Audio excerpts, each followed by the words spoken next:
Daily. Taste the Daily. అవినీతి స్వలాభం కోసమే కూటమి ప్రభుత్వం మెడికల్ కాలేజీల అంశంలో పీపీపీ విధానాన్ని తీసుకొచ్చిందని విమర్శించారు వైసీపీ నేత బొత్స సత్యనారాయణ. ఈ నిర్ణయాన్ని వెనక్కి తీసుకునే వరకు తమ పోరాటం కొనసాగుతుందన్నారు. ఆరోగ్యశ్రీ పథకానికి తూట్లు పొడుస్తున్నారంటూ ఆరోపించారు బొత్స.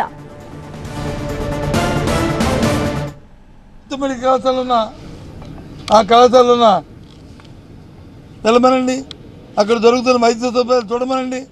ఏ ఒక్కరైనా ఒక్క రూపాయి అయినా సరే చెల్లించాల అవసరం ఉన్నదాన్ని పరిశీలించమండి. చెప్తున్నారు పీపీ మాల్ అంటే పెద్దని నంగనాచి కబులు చెప్తున్నారు. ఇది చాలా తప్పు. ప్రభుత్వాన్ని ఈ విధానం రద్దు చేసిన వరకు పోరాడతాం. మాకే మరి దీని మీద రాజకీయ స్వభావం కాదు, రాజకీయ స్వార్థం కాదు.